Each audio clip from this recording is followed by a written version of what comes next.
Hello and welcome to my easy to understand guide to the TV show Vigil and audiences. This video is going to be particularly relevant for you if you are studying OCR GCSE Media Studies, as it currently appears as a set text on that specification. The set episode for study is currently Series 1, Episode 1, so that's what I'm going to focus on within this video. The opening scene of the TV show is designed to hook in audiences. They want you to keep watching, so they always kind of make that opening very dramatic. In the first few minutes of the show, you've got this massive trawler boat being dramatically and very mysteriously pulled under the water. And we don't know why or how or who did it or what happened to them. So it's very exciting, very dramatic and very tense, and that's going to engage a lot of people to want to watch on and find out what happened.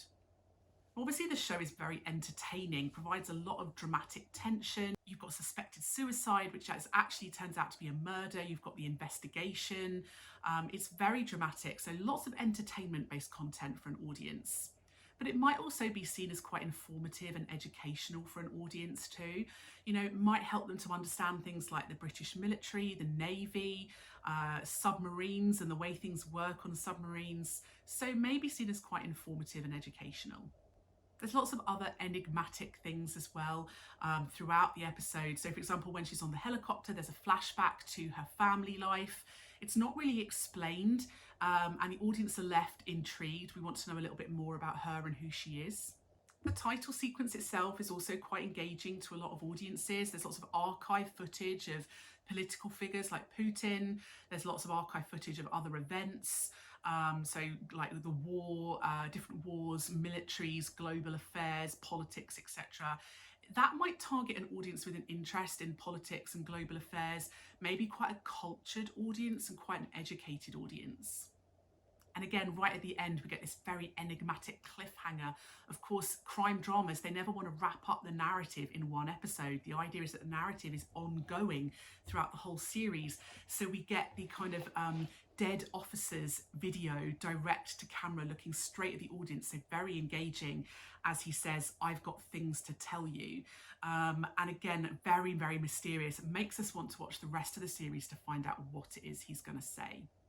It's going to engage lots of audiences of typical crime dramas because it's got a lot of those genre signifiers. So we've obviously got the kind of mysteries of the death, the suicide, the murder, the trawler being dragged down. You've also got lots of genre signifiers like police uniforms, police dogs, helicopters, cars. So very clear about the genre, and that's going to appeal and engage those audiences who are fans of that genre. The superimposed graphics that appear throughout the programme help to give audiences a little bit of context, where we are, when we are, what's happening. So it just gives us a little bit of extra information. The location is going to be quite appealing to a lot of audiences, set in Scotland, some beautiful wide shots of the coast, the landscapes, the mountains. It's going to feel very aesthetic. It's also going to feel very escapist to a lot of audiences who really kind of like those areas of the UK. But also, I guess, with it being Scotland, it's going to feel quite relatable to a lot of audiences within the UK. You know, we're not setting it in kind of glamorous Paris. It's rainy, it's cold, and so having a location like that might feel quite familiar and relatable. The accents in the show could put off some audiences. Some audiences find regional accents quite hard to understand, and in particular, if they're a very strong Scottish accent, it can make it difficult for some audiences to understand, in particular if they're audiences who live outside of the UK and they're not familiar with the Scottish accents. So that may make it quite difficult for audiences from other countries to engage with the show. The fact that the lead character is female, and actually the two lead detectives are female, may well engage a female target audience. We often get women underrepresented in crime dramas, and particularly if you think about things like military-based crime dramas, you know, whether it's the army, the navy, etc. So it's quite unusual to have women in like lead character roles within that. So that might help to engage a female audience. But there is still quite a heavy dominated male cast as well, particularly on board the submarine. And so it kind of does have quite a wide appeal to both genders. Male audiences might well be engaged by the male characters, maybe seeing them as role models. They're quite strong, quite powerful.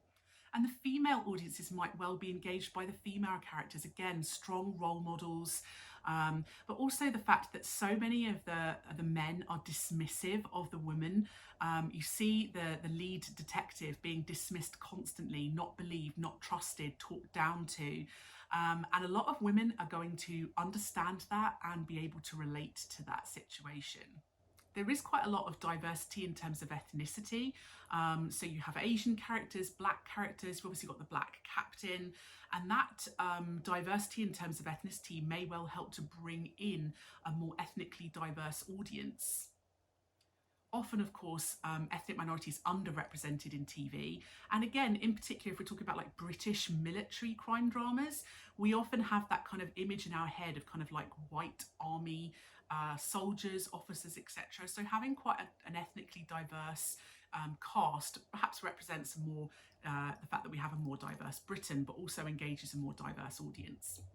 LGBTQ relationships are often underrepresented in the media, and in particular in things like crime drama programs or anything to do with the military.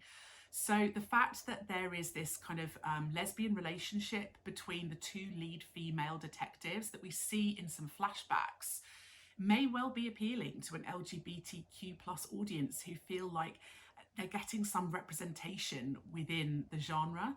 The fact that the series was made by World Productions may engage some of their fans because they have a history of making successful dramas that are very popular, like This Life, Bodyguard, and Line of Duty. The use of star cast will help to bring in pre-sold fans of them as well. So, for example, Saran Jones, very famous for being in things like Gentleman Jack, Dr. Foster, Coronation Street.